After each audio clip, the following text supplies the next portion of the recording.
All right, on to our next session. I have the privilege of having Ms. Pratibha Jain to address the next keynote session. She's the head of strategy and Group General Counsel.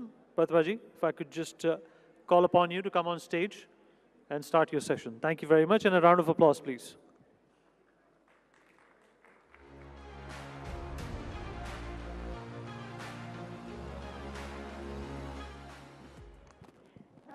Okay, important disclaimer, guys. I am not AI generated, and I am speaking on this planet. I don't know what I'm doing in the other multiverse, but this is the only planet that I know that I exist on today. And till I figure out a way to transport myself to the other multiverses that Brian talked about, I have to solve on how to breathe on this planet, how to drink water in this planet, and how to ensure that we leave a planet that is livable for our future generation.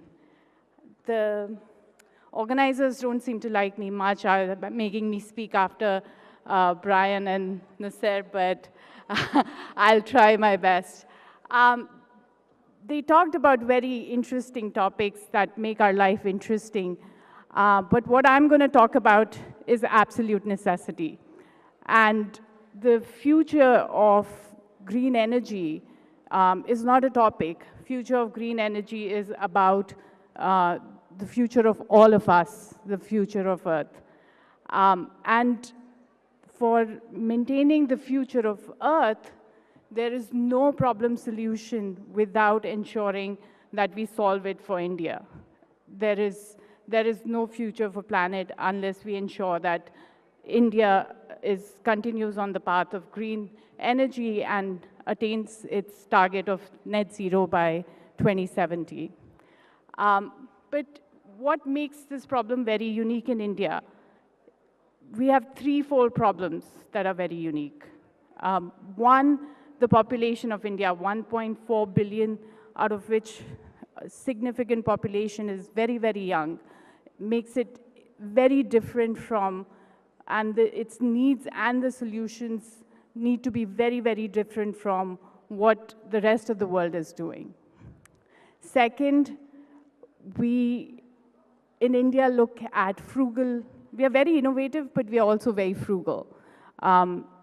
If you know, the cost of sending Indians to the Indian program for the moon was cheaper than the movie Interstellar. And that's how India looks at any innovation. And the way for India to solve for these problems needs to be something that only an Indian solution can provide. I, in my professional capacity, work with Everstone, which manages the largest climate impact fund in the country, in fact, in the region. And we were able to fundraise because of Government of India and the UK government that provided us the initial sponsorship of $150 million each, basis which we raised $1 billion. Why do I mention this? Based on just the 150 million, which also actually the Government of India funded through the National Investment and Infrastructure Fund, which further had foreign investment raised through the Government of India money, which meant that the Government of India money was only $75 million. So it's a very unique way of providing climate financing that India has been able to develop, where with $75 million of Indian money, we were able to fundraise billions of dollars to provide climate financing solutions, and based on which we've been able to create greenfield platforms. We have today run the largest fleet of electric vehicles in the country, both buses and cars. We have a waste-to-energy program that actually picks up the waste for all the Delhiites here in South Delhi. And we have a renewable energy platform and are actually also able to provide microfinance to green entrepreneurs. And that, I think, is the base of how we need to move forward, not just India, but globally. The global world needs to recognize that we need to now take this to the next step. Just providing a little bit of financing is not going to solve the problem. India needs $10 trillion to achieve its net zero goals. And without the global north coming together with the global south to provide solutions as the next step, there is no real solution that this world can achieve today. For us to have been able to raise billions of dollars, now we need to move to trillions of dollars. But just the financing is not enough. I don't know how many of you know about the TISA 3 project, but it was one of the biggest private projects in India, 1,200 megawatt capacity in the state of Sikkim, a border state.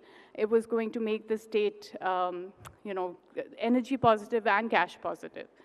However, there was a cloudburst in 2003, and the whole project was awashed. Millions and millions of dollars lost.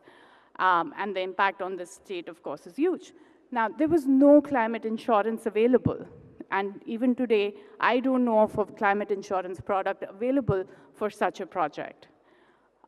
Similarly, in most of our projects, we face issues of guarantees. There are very limited guarantees available for these projects because they're so innovative. Everything that we are doing is new technologies and not proven technologies, and hence, getting standard guarantees that, other companies and other commercial projects get, we don't get. Providing hybrid financing because we don't always make money. These are, again, new technologies, new areas of growth, and so sometimes you hit it right, sometimes you don't, and concessional capital really makes all the difference. So we need to think of ways where the global north comes together with global south to provide solutions which are beyond just financing. We need financing, we need guarantees, we need climate insurance, and there are going to be, as we move forward and as technology grows, the challenges are only going to grow. And unless we create that framework where the world comes together and doesn't make this only the problem for Global South, I think we are facing a very uphill task. In terms of future of green energy, as I mentioned, it's the future of the world, but also I think the way I heard the previous speakers talk about, where technology is taking us, for green energy, I see a future just like internet where we have ample of it and it's free. And with the way India's taken internet penetration to the next level, imagine if you can take free energy to Indian households and actually provide them the means to then have clean water. You can have desalinization projects. The amount of things you can do when you have free energy in the hands of every Indian is unimaginable. But the fact that we can create this free energy, to me, is not that distant a future. We just need to provide the technologies, and for that, we need to come together and find the solutions. Thank you, everyone.